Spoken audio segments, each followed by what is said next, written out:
Hey guys, welcome to the Story of Us podcast, a look into the history of Operation Peter Pan. I'm your host, Sofia Galvez. Hi everyone, and welcome back to the Story of Us podcast. Last week, we talked about the history of the lead-up to Operation Peter Pan, specifically how it started and the events that happened in Cuba that called for it. On today's episode, we are going to discuss what the children went through once they arrived to America.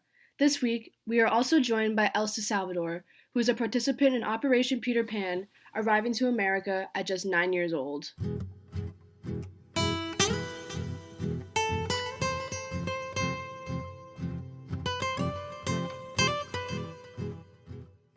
As stated in last week's episode, from December 1960 to October 1962, over 14,000 unaccompanied minors were flown out of Cuba to the United States, specifically Miami, Florida. Now, the reason so many children were flown over is because parents were scared that Fidel Castro was going to send their children off to communism camps and indoctrinate their thinking. I'm sure you're wondering, well, what happened once the unaccompanied minors arrived to America? Were their parents still in Cuba? If so, where did they go? Well, according to pedropan.org, half the children, approximately 7,000, were united with family members at the airport. However, there were others that were taken in by the church. But with the growing numbers of the children coming to the United States, the church's biggest concern was being able to afford enough facilities. In response to this, the Catholic Welfare Bureau of Miami asked the Catholic charities around the country to provide foster homes and group care homes to house the children. According to franciscanmedia.org, children of Operation Pedro Pan were placed in over 100 cities in 38 states.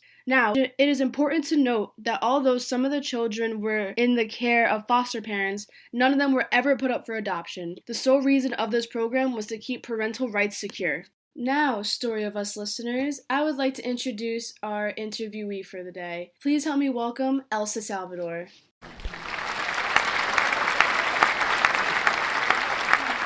Thank you for coming on the show. How old were you when you came to America from Cuba?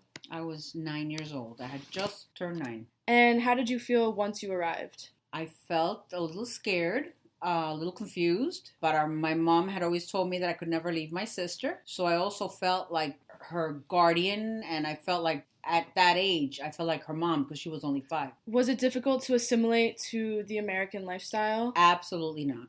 It wasn't? It was not. Not for me.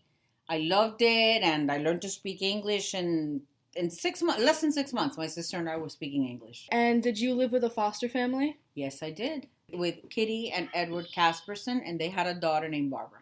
And how long did you live with them? If I can remember correctly, it was like 2.5 years. How were they? Uncle Eddie especially was amazing. He was a tall, gentle giant. Thank you so much for coming on the show and sharing your story. Thank you, Miss Sophia. Luckily for Elsa, she was reunited with her family after being in a foster home for about 3 years. Others were not as lucky. According to an article on CNN, some children were not reunited with their parents until they were adults, while others were never reunited at all. In an NPR interview with Guillermo Vicente Vidal, the deputy mayor of Denver, he discusses his own experience of Operation Peter Pan and his journey to America. He and his 2 brothers were placed in an orphanage in Pueblo, Colorado, and once his parents made it safely to the States, they decided to stay in Colorado and make a living for themselves. Prior to that, however, Vidal describes how he did not go by the name Guillermo when he was put into a foster home, but rather an Americanized name of Bill. I think one thing that all the participants of Operation Peter Pan can agree on is that it has shaped them into who they are today. Thank you all so much for listening to the second episode of the Story of Us podcast. Unfortunately, our segment has come to a conclusion, but if you or someone you know was a participant of Operation Peter Pan, please feel free to leave your own stories on our Facebook page.